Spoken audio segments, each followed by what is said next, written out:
which is the headwaters of the Allagash River. And so from there, we went through Telos Lake, through Webster Stream, which is in the north end of Baxter, and that flows into Grand Lake Matagamon and into the East Branch of the Penobscot, and then down in Medway at, what's it called, Nicotawas Island, it joins up with the West Branch and forms the main stem of the Penobscot. So we took that all the way down through Bangor, through Bucksport into Penobscot Bay, and then circled around Sears Island to Belfast Harbor to the Pisagasawaga River. And the map that we have here on the right, my partner Nate made for his 10-year-old son to follow along, and it had some dates. So he was looking at that the entire time we were out. So Nate and I are river enthusiasts. And as Hannah mentioned, I have a canoe guiding business, and Nate's really my canoe mentor. He and I have been paddling together for about 8 years. We've paddled something like 1,500 miles together. And this is definitely the longest trip that we had ever done before, but it was well within our skill level. We're both really comfortable paddling together up to Class 3 rapids. You see my dog here, Maple. She came for half of the trip, the second half. The first half we went through Baxter State Park, and you can't have dogs there. And so some dear friends had her and brought us a food supply and a dog supply midway through the trip. So when we decided to do the trip, it's kind of a funny story. I was in like a pandemic low. I was trying to figure out what I wanted to do to kind of get away. And I was thinking of a road trip out west to the Western US. And a couple of minutes later, Nate came back into the kitchen with the Maine Gazetteer, but at the top, he put a paper on there that was taped on, and it said "The World." And he's always encouraging us to travel locally whenever we can and use less fossil fuel, spend more time in nature, all that good stuff. So we've paddled a large portion of the runnable rivers in Maine, definitely not all of them. And this route went through mostly places we had been before, but a couple of spots we hadn't. So we had about 45 days from when we decided to do the trip to when we were leaving. And we did a lot of preparation. We mostly had the gear we needed, but we had to buy a few key things or make some gear as well. But the biggest time suck was really food preparation. Just think about how much time you spend preparing food for yourself every single day, and then squeeze that into prepping for 23 days, and also taking into account lack of fuel, lack of refrigeration, that sort of thing. So on the left, these are all of our bake mixes. So we had blueberry cake, we had cookies, cornbread, brownies, and we actually divided up our food. So we had the same exact food the first half as the second half. We were also gifted with a roadkill deer right before departing, and I had just purchased a dehydrator, and so I made a lot of venison jerky, which was our main protein on the trip. And we were so grateful for that deer's meat. So when we were prepping, we had the buckets on the right, and whenever we finished something, we had this major spreadsheet that we would check off what we had completed and just put the duplicate items in each bucket. And it really overflowed the buckets in the kitchen in our house. So it really took over our lives for about a month and a half. And you can see our tomatoes planted in the side there. We had a house sitter who took care of all of our homesteading duties while we were away. So on the first day, let's see, it was May 21st. Our friend Garrett Conover dropped us off at the boat launch in Greenville at something like 5:30. And we got all our gear out, and he departed in our truck, and we wouldn't see him again until after the trip was over. Nate had been feeling really unwell for a couple weeks before then and had a lot of vertigo, and the trip didn't start how we wanted it to. So we edged this. This is all of our gear that we have in our tripper canoe, Old Town canoe. So I helped Nate edge the boat into the water, and I ran off to use the bathroom, and Nate was going to put gear in the boat and start packing while I was away. And from where I was using the facilities, I had this lovely image, and so you can see in the center, that's actually our canoe. And if you squint, you can see a man taking his clothes off right there. And Nate had the boat in the water, but then was looking for, I don't know, some medicine or a sweater or something, and he was just having a really hard time. And he took a microsecond too long to put gear in the canoe. So it started to float away on Maine's largest lake. Thankfully, it was a really glassy day. There was no wind, and it all happened pretty quickly, or sorry, slowly. So he took his time and decided that he didn't want to start the trip wet. And so he took off his clothes, and I'm sitting up here on the railroad tracks. I'm actually laughing. And then I quickly realized how dire the situation is. Nate did jump in and swam after the boat, and I ran down to the boat launch, and he never made it to the canoe. He got really close, and just a little puff of wind would blow it slowly away. Moosehead in May is very cold, and he was in danger of getting hypothermia. And so he decided to turn around, and I screamed to him from shore, "Should I go in?" He said, "Hell no." And so I asked, "Are you okay? I'm going to go get help." And he's like, "Yeah, I'm fine." And so he continued to swim back to shore, and I ran off, and thankfully there was a gas station nearby. And there was a nice man who had me get in his truck, and we went and got his kayak down the road, and he brought me to the boat launch, and I paddled out in his kayak and towed the canoe back. And so this was a disaster of a situation, and just really highlighted how important it is to be safe with everything and have really stringent safety protocols, especially going into the backcountry. We were so fortunate because we were in Greenville. We were in a very populated area. And even if I didn't find that guy immediately, we would have eventually gotten help, and our boat wasn't in danger, and we weren't in danger. So that was a very rough start. So Nate didn't tell me this, but he decided he was going to give himself the first 2 days we were on Moosehead to decide whether or not he felt well enough to do the trip, because he had such extreme vertigo. So we had allotted 4 days on Moosehead because we wanted to make sure that we didn't have to paddle on windy days. And we actually had 2 really easy paddling days. So this is us approaching Kennebec, and we spent the first night camping at Hardscrabble Point. And while we were cooking dinner, it was comfortable. We were wearing long sleeves. It really felt like the beginning of spring. Tremendous downpour came, and we were just like in the middle of eating, and we put our rain gear on and then just chose to stand underneath a tree because we didn't have a tarp or anything set up. And our dinner quickly turned into soup, and it quickly turned into cold soup, and we were happy as can be. And we were dry in our rain gear. We just had water pouring off of our hood, splashing in the dinner, and I actually got a lot of cayenne splashing in my eye. So it was a bit of a mess, but we were so positive about it. So the next day we decided to hike Kennebec, and we were psyched. We're both amateur botanists, but this is Cordalis, and there's a big carpet of it on this ledge overlooking Moosehead. It's such a beautiful plant, and we had never seen so much in bloom before.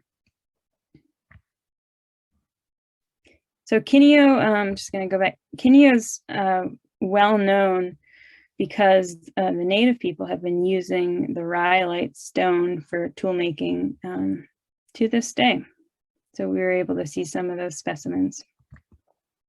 So the next day we had 2 nights on Moosehead, And this night, we finally came across some bugs, and I was out there painting, and I was so surprised that I looked down at my paper and I'm like, oh, I didn't use any red. And I had been in a bug net, and I was out at this point to get the wind off of my skin, and I had blood dripping from, I don't know, my wrist or something. So it was the first time that we had experienced the bugs, and we knew that we were going to have to deal with them. Let's see.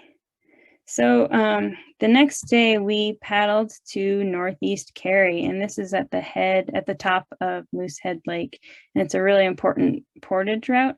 So it's a 2-mile portage from Moosehead Lake, which is the Kennebec watershed, over to the west branch of the Penobscot. And it's all roads now.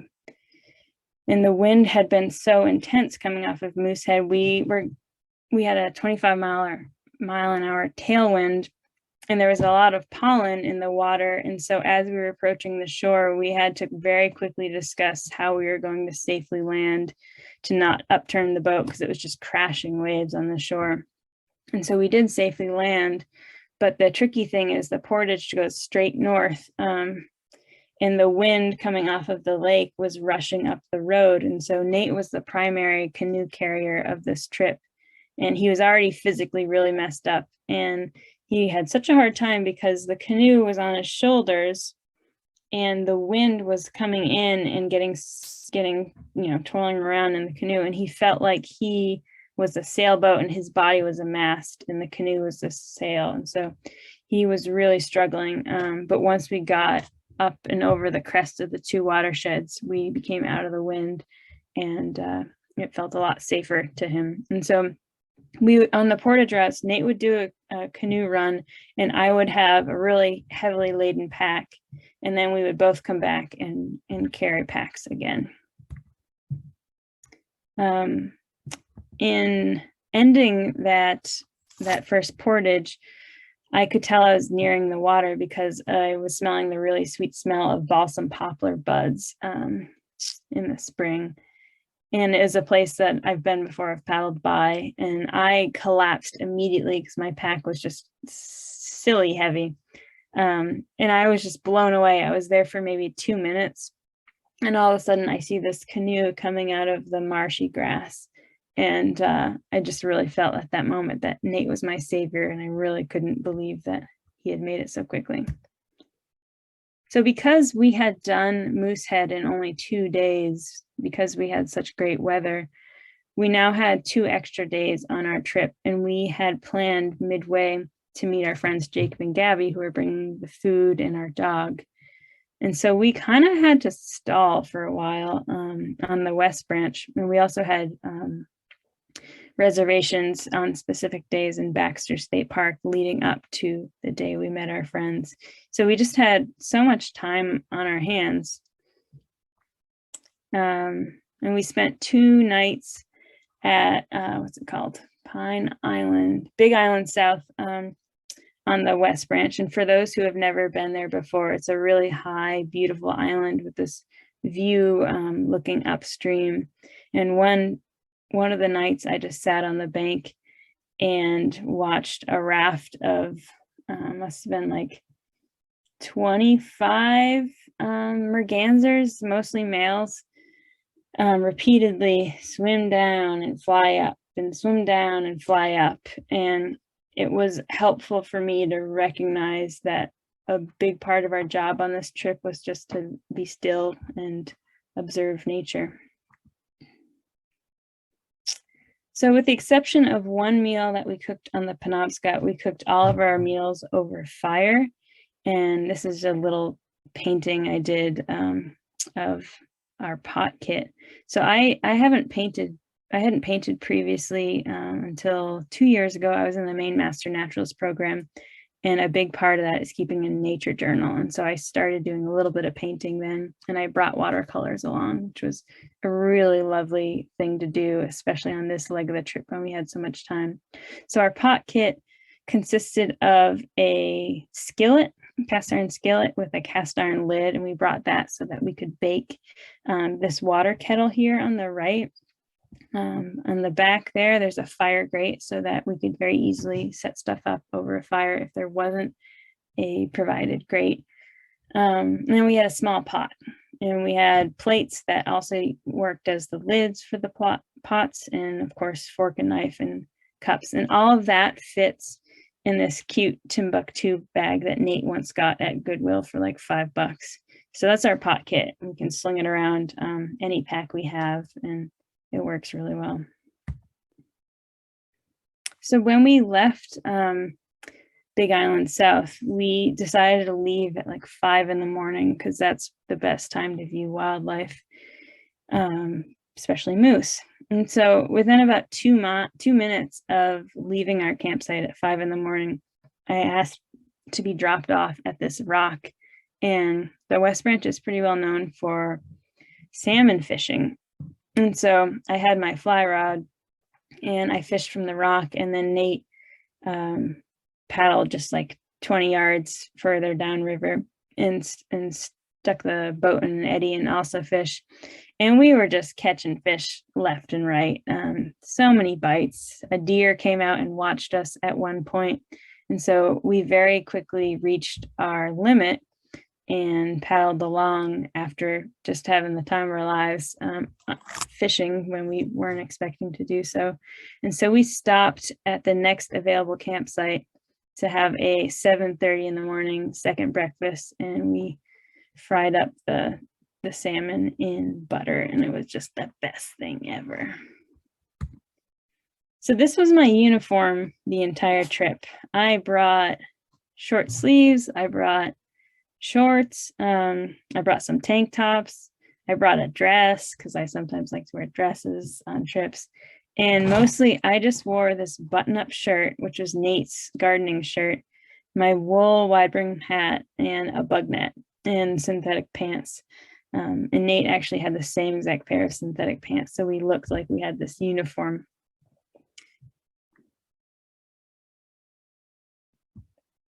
So I spent a lot of the time that first week or so painting wildflowers, and I decided I was going to try to paint every single flower I saw, which I really was only able to do the first week. And then I just chose to do different things with my time.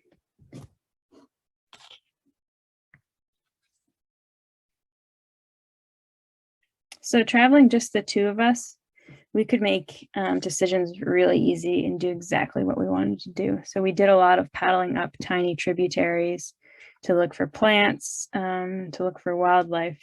And so we paddled and pulled and walked up Pine Stream and saw this moose a couple times.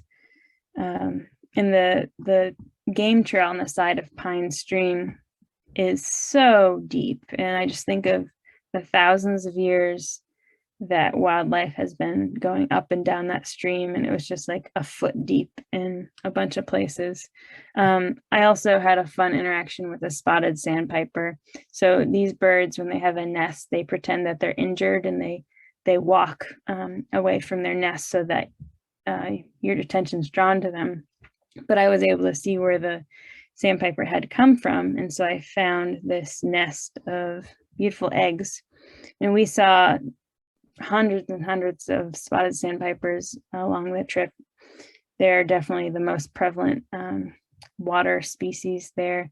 And I think of them as nervous parents because they just make such a racket anytime someone comes near.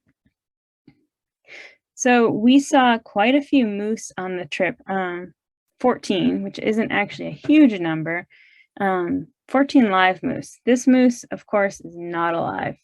So we came across this moose. Their head was gone. I assume this moose was hunted and their head removed for a trophy. But if you look closely, there's a couple of butterfly here, and these butterfly are sucking up nutrients from the rotting meat. So that in itself was really beautiful, and it's pretty common when you see rotting meat in the woods to see butterflies and swallowtails.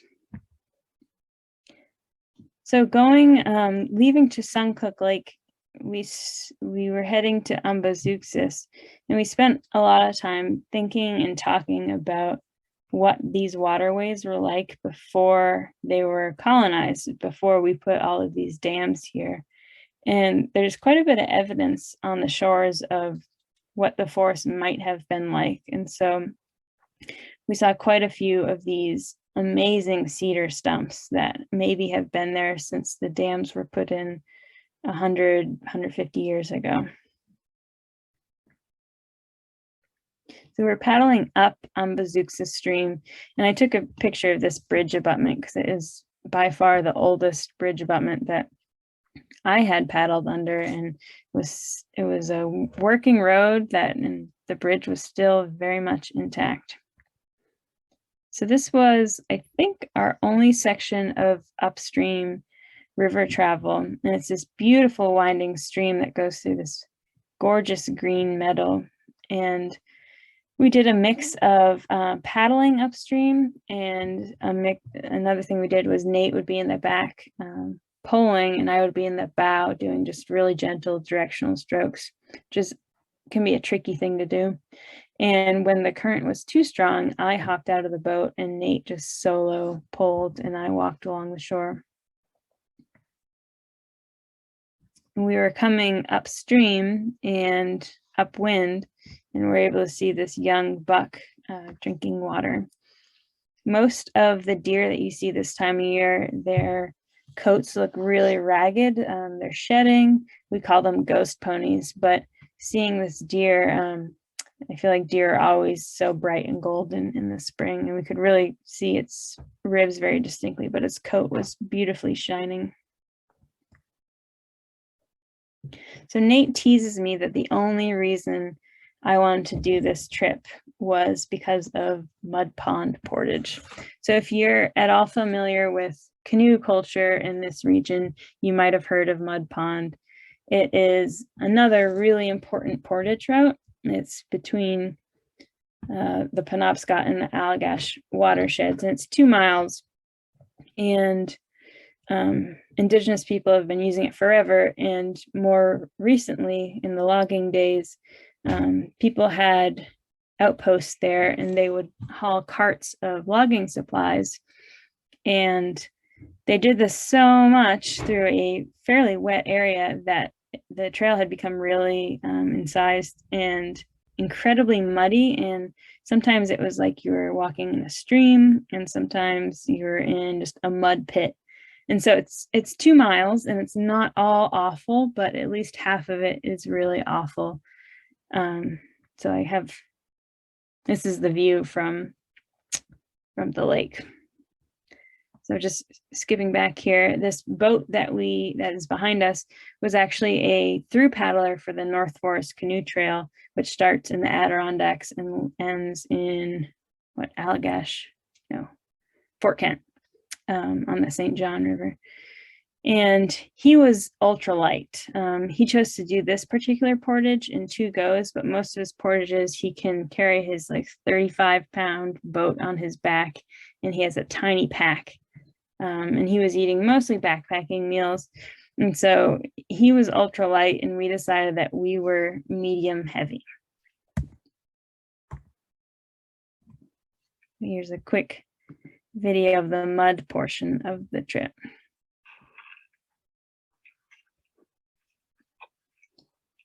So choosing footwear for this section was interesting because we didn't know if we should have our boots or sandals, and we both ended up choosing sandals, and I was actually really happy with it.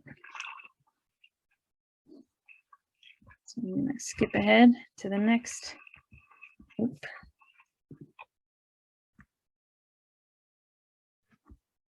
Here's another section of the trail. This is really muddy.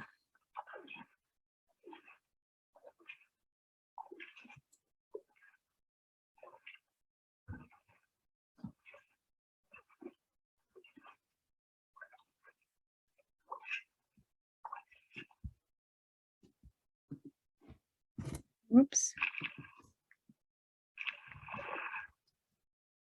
So it felt really significant to do this historic portage route, and we spent a lot of time thinking about the indigenous people before us and just wondering what state the trail was in before we came in with our wheeled mechanisms and mucked it all up.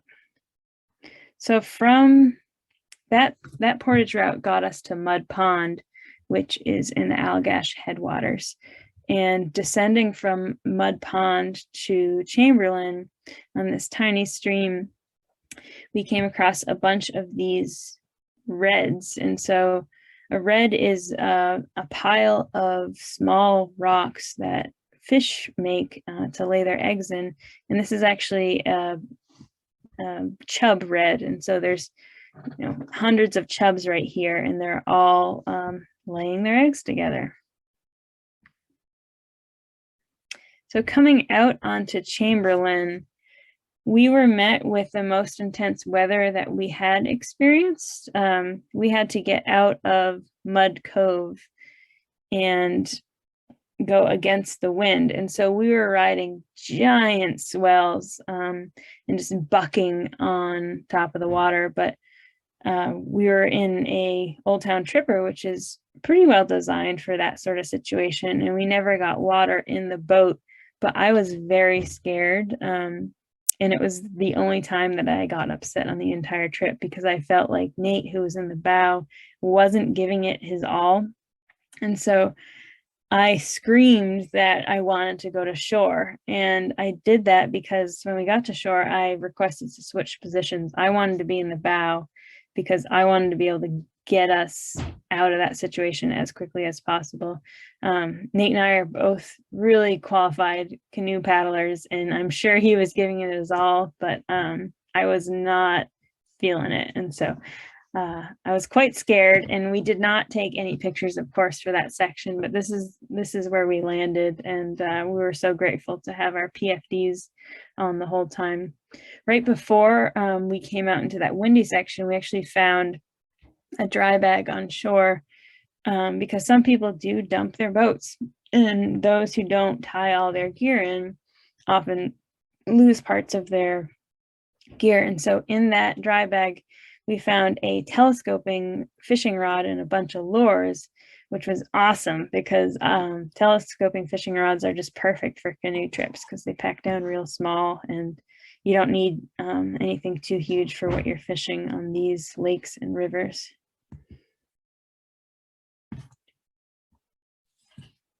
So in paddling Chamberlain to Telos, we actually passed a couple groups of canoers, and these folks had motors on their boats, and they were doing a lot of trolling, a lot of fishing. And when we passed their campsites, we were kind of boggled. Obviously, I just titled us as medium heavy, and that other guy was super light. But then we were passing people who had motors, and so they could bring a lot more gear. And they actually had many 5-gallon jugs of Poland Spring water. And we were just baffled because if you have a filtration system, the water out here is, I would argue, far tastier and less plasticky than Poland Springs. And so it was just amazing to us that they had put all that weight in their canoe when the watershed provides really good water.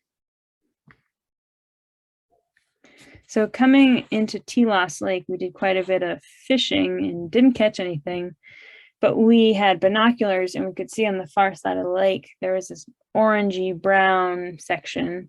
And as we got closer, we realized it was a fire. And so we hopped out and looked around, and most of the trees were dead and most of the soil was totally burned up, and it was just mineral. And this point it probably has a history of fires, and we did come across one other spot that had fire as well. So at this point, we were really in a groove. We knew we had a really good packing system.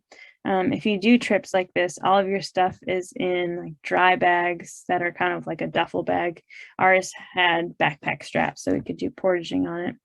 And so figuring out exactly where it made sense to have, the item that you use 6 times a day versus the item that you only use every 3 days, and just being strategic. and also knowing each other's packing systems.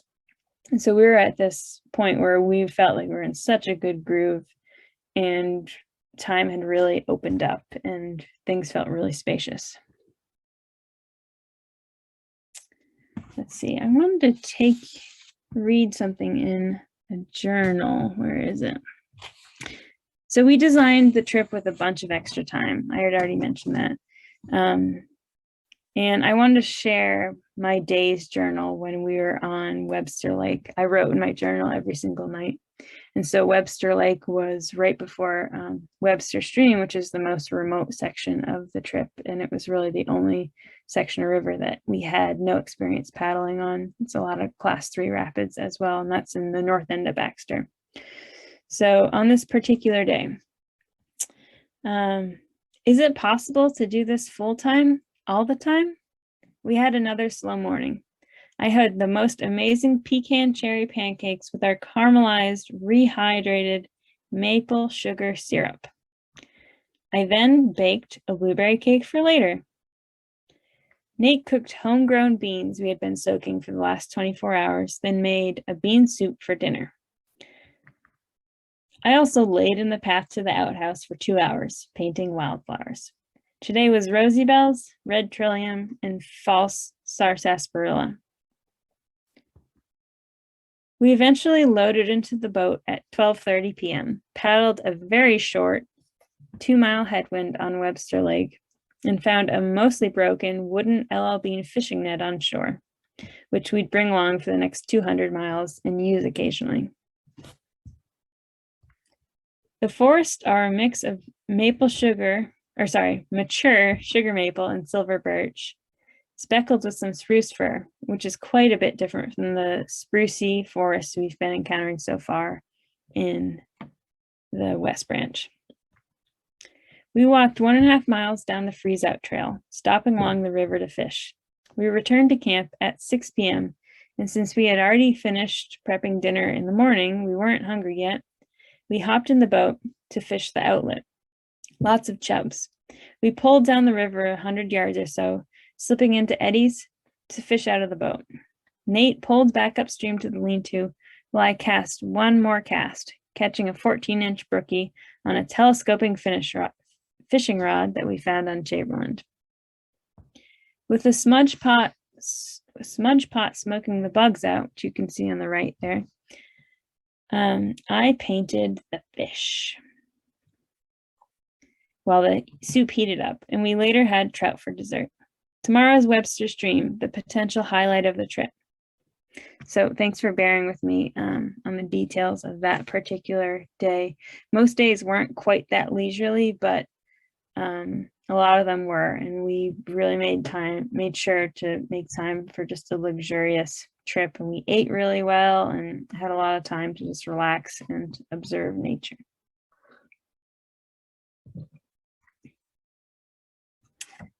So we woke the next morning really early. We wanted to get ready for Webster Stream, and we slept in this lean-to at Baxter State Park, and the lean-to kind of acted as this amphitheater. And there were white-throated sparrow and robin calling right on this cherry outside. And it was just the loudest alarm clock that I had ever heard. And it was just a really momentous start to such a beautiful day.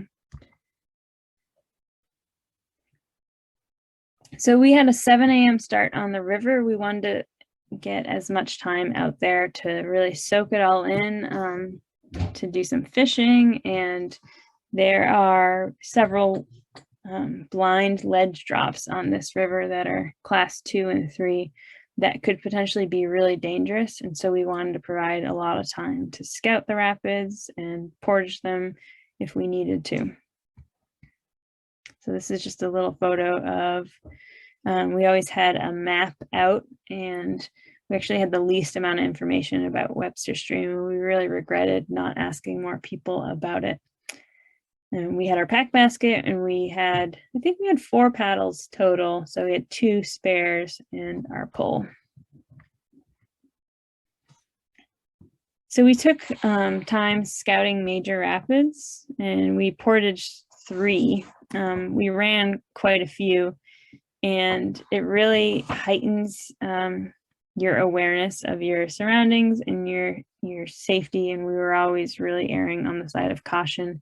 We didn't have any sort of communication device with us, and while people do occasionally hike this trail, there's no guarantee that we would be able to communicate with somebody if we did need help.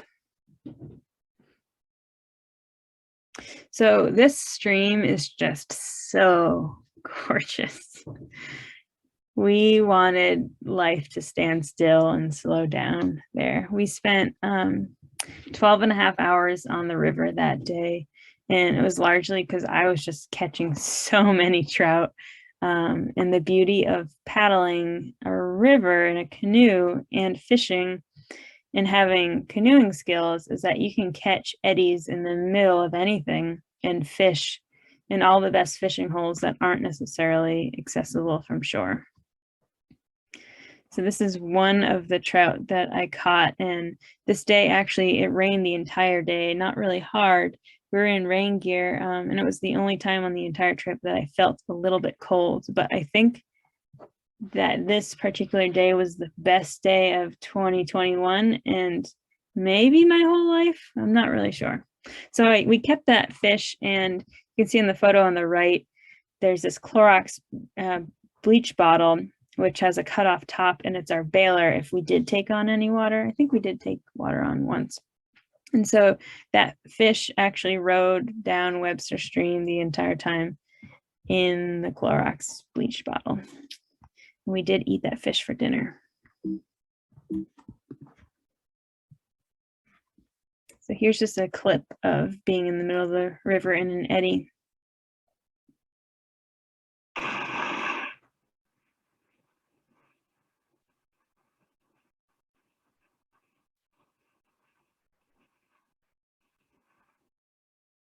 So we weren't paddling at all in that spot. We were just in this eddy, kind of almost surfing a wave, but not quite. Whoops.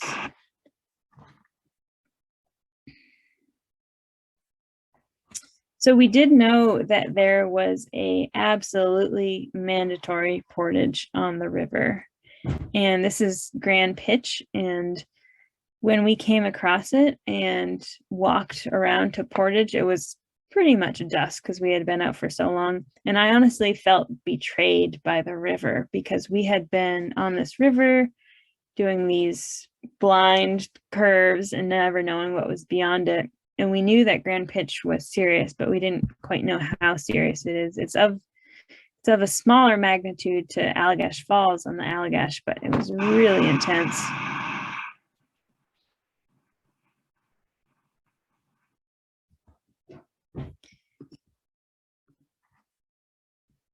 So it's so important to know your river and to know when to scout. And we used a canoeing maneuver called a back ferry that allows you to actually make a directional change going backwards on a river to avoid some sort of obstacle.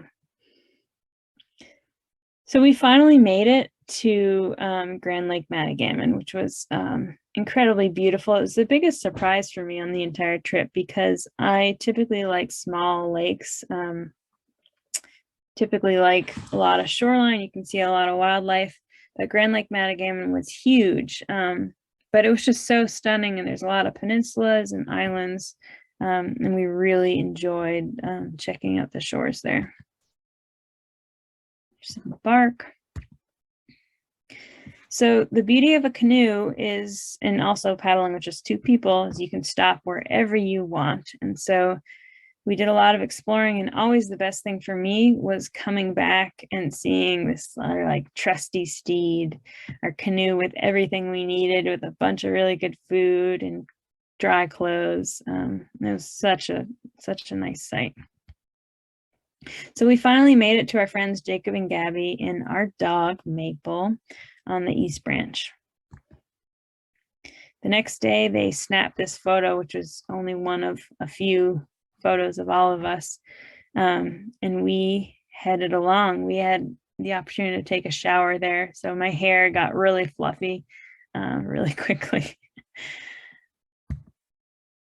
So this is the East Branch. This is Stair Falls.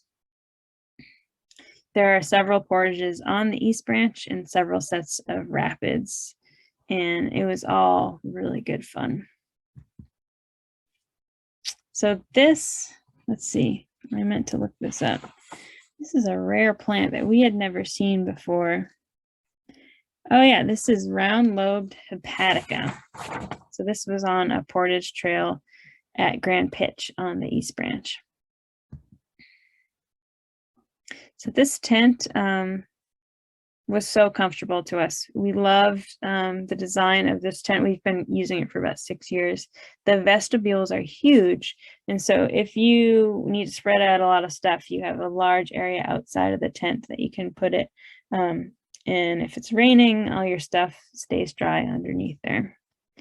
And it was really, I slept like 100% of every single night. It was so comfortable. So we had a bit of a chat at Grand Pitch. We had just picked up my dog and the bugs got really, really bad.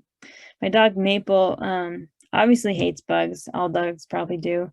And there are black flies, no-see-ums, and mosquitoes. And the black flies could burrow into her fur. And if you separated her fur on every square inch of her body, she probably had a dozen black flies eating her. She was just swarmed.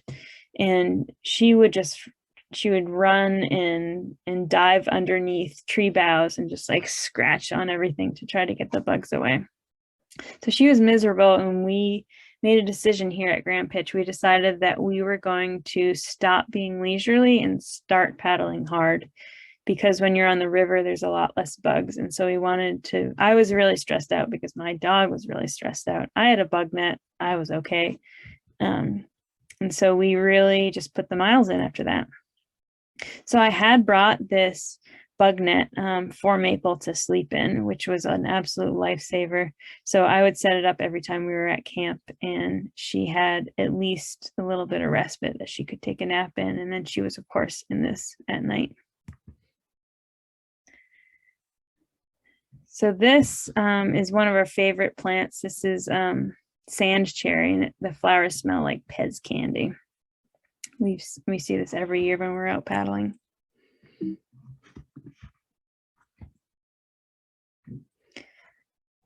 So the East Branch, yeah, there's a lot of rapids. Whetstone and Grindstone are some of the more consequential rapids of the entire trip, and we ran them really clean and just had such a good time.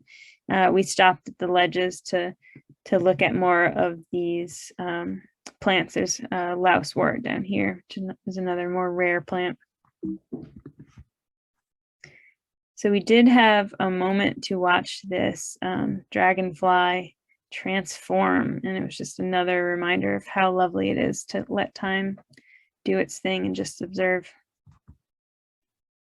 So this is Nicotawas Island, the confluence of the East Branch and the West Branch of the Penobscot. So the scenery quickly changed in Midway. We hadn't really seen buildings, and then all of a sudden there was all this crazy architecture. But the main stem of the Penobscot was incredibly beautiful and really wild, and that was another stretch that we hadn't spent much time on. And while there has been quite a bit of work on removing dams in the Penobscot, there's still quite a few. So we did a couple of portages, and it was just shocking to see how disrupted the flow of water is with this monstrous slab of cement. So numerous islands dot the Penobscot, and it becomes braided channels in some areas. And it was really interesting to us. We knew ahead of time that the Penobscot people ask that you do not land on their islands without permission. We were very willing to not do so. But it was the first time in any of the paddling that we had ever done that we were not allowed on particular portions of land for like a long stretch. And it was just a really good lesson for us as colonizers going through native land to remember, just a tiny bit of what these native people have been through with not being able to access their homelands. Tiny bit. So with the help of David and Chloe and the Penobscot River paddling trail, we did find a couple really sweet campsites. And we also got some assistance from our friend Chris Sokolexis, who's Penobscot, and he did quite a bit of scouting for us because some of the rapids on the Penobscot are fairly large as well. So this is the three of us putting in our miles. Some days we would do about 27 miles, whereas earlier in the trip, like 10 or 12 miles was more what we were up to.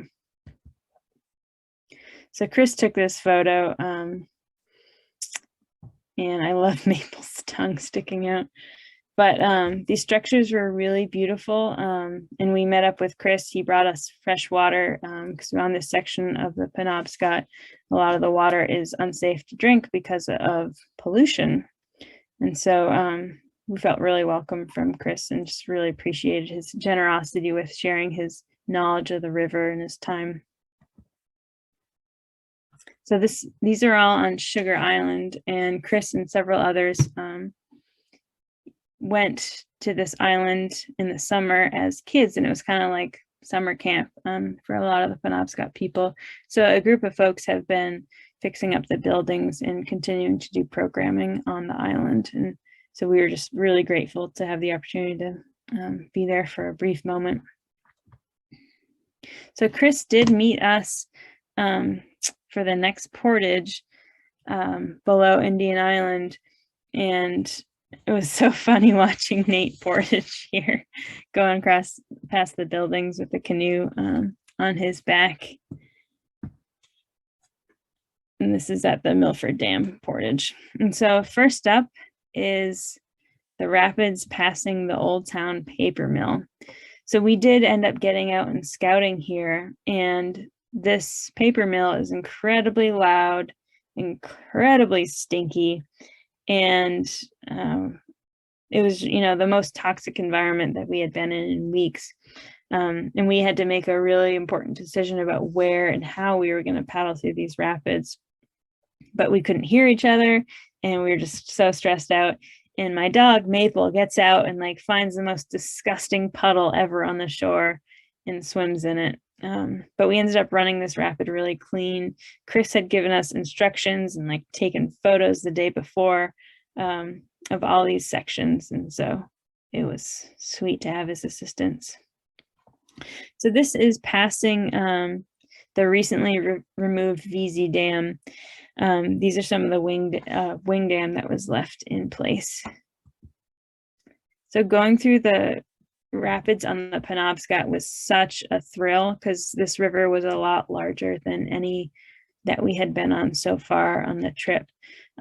We felt really proud of our paddling skills, and we just felt like we were flying through this section and floating on air. It was so beautiful.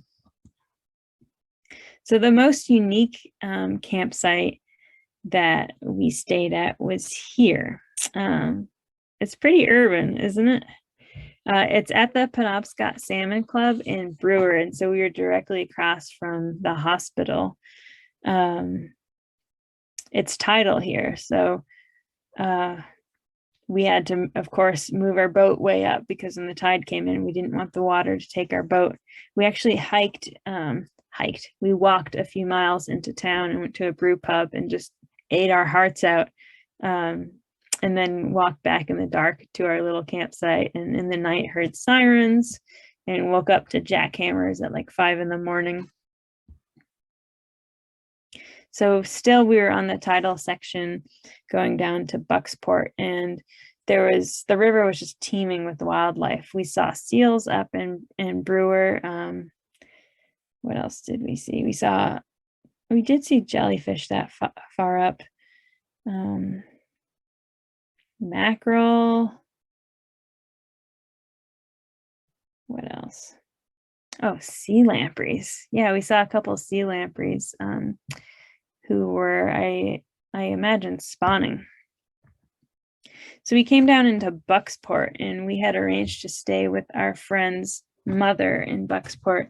And it was such a hoot to tie our canoe up at the public dock and walk around town. We immediately got some ice cream because while we were eating really well on the trip, any new food was exciting. And so we got a nice warm place to sleep. We had some pizza. We took a shower, and the portage to get to where we were staying was so fun because there's this river walk on the Bucksport harbor front.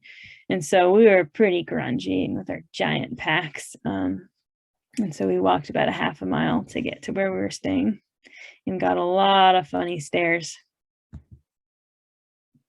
So this is the next morning before we headed off to Penobscot Bay.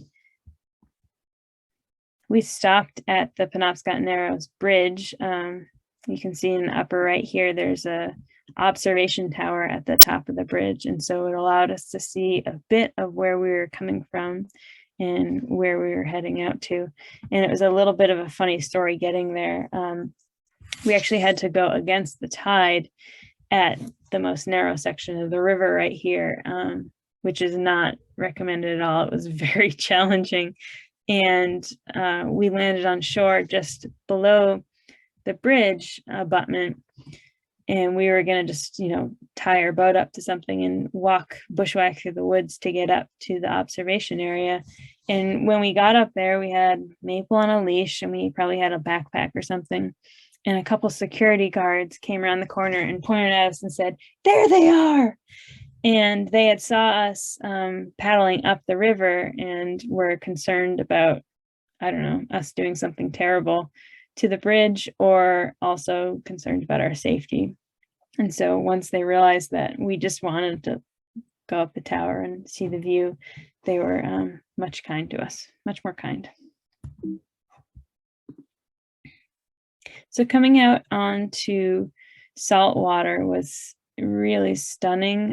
Going around Cape Jellison and Stockton Springs, we didn't know how much beautiful ledge there was. We had just this raft of like a dozen or two seals following us for a couple miles. And thankfully it was fairly calm, and our canoe did really well in the salt water. So we rounded Sears Island and had one night on salt water, which was my goal. I really wanted to end the trip and kind of reflect back on it on salt water and not just blow through that section. I had done quite a bit of sea kayaking before, and so I knew how special it was. And we were sitting out here at sunset commenting about how strange it was that we had never seen blue herons on the entire trip. And within just a few moments, a line of blue herons comes flying up, tracing the shore, going up into Belfast Bay. I think maybe 6 of them passed by. And then a few minutes later, a few others came by as well. So it was a really good omen for the end of our trip. So throughout the entire trip, I was scheming about how I could extend it. We were gone at this point for 23 days, and I was pretty much ready to do it for the entire rest of my life. And so I was wondering, can I trade my canoe in for a kayak and then paddle south down the entire coast of Maine? And we ended up not extending the trip, but it did give me some ideas for how I could extend a trip and plan it more advanced for the next time we go. Jellyfish. Just wanted to read a quick thing. So at 7:45 a.m. on June 11th, seals watched as an 18-foot canoe slipped out of crazy south wind into the safe embrace of Belfast Harbor on the Passagassawag River, carrying a seasick dog, a hungry lady, and a tired man, and all their journey's possessions. As cars poured over the Route 1 bridge from both directions, lobster boats hauled traps, we stepped out of the boat for the 1,000th time, the last time, greeted by a smiling Nana and curious dog walkers. A 23-day journey from Greenville to Belfast, stringing together some of Maine's most beautiful waterways. So the trip far exceeded our expectations, and we're so ready to do another one. So I just wanted to put this out there. So when you do trips in state parks or private land where there is regular recreation, you often pay some sort of a fee to the landowner for camping, for the road use, etc. And I additionally decided to pay reparations to indigenous people for going through their land. And so I gave to Nabizin, but there are many indigenous-led organizations that you might want to consider also donating to as part of your land use. So with that, I just want to conclude the presentation and open it up. Hannah, you can share some questions if there are any. Thank you so much, Jackie. You can hear me, just double checking. Yes, great. We had a question earlier about leeches. Were there leeches on the portion of the muddy trail that were underwater or anywhere else on your trip? Oh, that's a great question. We did not encounter any leeches. I'm not sure I would have expected them as much on the muddy trail, but some of the waters that we were in, Mud Pond, I would have expected them, but we didn't have any. I have before, however. If anyone else has any questions, just go ahead and throw them in the chat and I will read them out loud to Jackie and she can answer them. I'm curious what you took all your great photos with along your trip. Oh yeah. Right before the trip, I purchased a used Nikon camera that was really broken, and I took it along and really regretted it because I probably took like 2,000 photos, and I would say like 1,600 of them were totally blurry. Oh no. So I also brought along just a smartphone, and batteries don't last very long, but I would have my phone off most of the time and take pictures occasionally. Well, that may have answered this next question, but is there something you didn't have on that journey and would bring on the next one, maybe besides a working camera? A working camera, yeah. Oh, I think that we were so intentional about what we brought that I can't really think of anything. We brought, what I forgot to mention at the beginning of the trip, the route that we followed was what Henry David Thoreau did in 1857 with Penobscot guide Joe Polis. And what I regret bringing was his book. What's it called? Maine? I forget. Thoreau's book. And I actually left it in the truck. And I was really bummed because we passed so many places that we could have referred back to this historical document. And I did end up reading quite a bit of it after the trip. Someone would like to know, what was your typical daily menu? So the first handful of days after either the start of the trip or the drop-off, we had egg-based meals, and often with bacon or sausage. And then breakfast would transition to like oatmeal. I made like 15 pounds of homemade granola, and we had powdered soy milk. And so we did a lot of that. And for lunches, we brought cured meat and hard cheeses and dried fruit and crackers. And dinner was pretty much what you would eat at home. I'd made a lot of dehydrated meals and dehydrated ingredients, and we probably cooked better than most people cook at home. So we ate a lot of good food. Your pictures all look delicious from your meals. Yeah. I'd like to know, how do you suggest someone learn basic whitewater canoeing skills? That's a good question. Yeah. So there is an organization called the American Canoe Association, and they do a lot of things, but every year you can find canoe courses, and there are 1 or 2 or 3 day courses. And I'm actually an instructor, but I don't think I'm offering any courses this spring unless someone reaches out to me, then I might do it. Another really lovely thing about Maine is there's a number of whitewater canoe races, which I wouldn't necessarily recommend you do if you don't have experience, but if you have a little experience, there's a lot of safety precautions at those events. And so it's a place that people can try out whitewater canoeing and know that there's someone like below the rapid to catch them if they dump. And there's a lot of great YouTubes about canoeing as well. That's great. I also want to make sure everyone knows if they want to find out more information about you and what you do with guided canoe trips. I'm going to put your website in the chat so everyone can see it. It's waterwaysguiding.com if you want to know more about Jackie and her adventures. Any last questions before we conclude our Armchair Traveler? No? All right. Well, I just want to thank, one last one. This is a great last question. What is your next great trip? I just forced a meeting on Nate last night about this. We might do a portion of this trip, but actually start more in Western Maine and way down east. And so make a couple other portages to connect a longer route. And we also just last night we're surfing around North America trying to figure out, what's our 10-year goal for doing long trips elsewhere. But we really like being able to drive a pretty short distance and paddle a long ways, which there aren't too many places in the United States that you can still do that. So Maine's pretty unique in having all these interconnected waterways. That's wonderful. Well, we hope you'll come back and tell us all about it, whatever your next adventure is. Yeah. Thank you so much, Jackie. This was so great. And thank you everyone for coming along this journey with us. Yeah, thanks everyone for listening, and thanks Hannah for including me in this. All right. Have a great night, everyone. We'll see you next time. Our next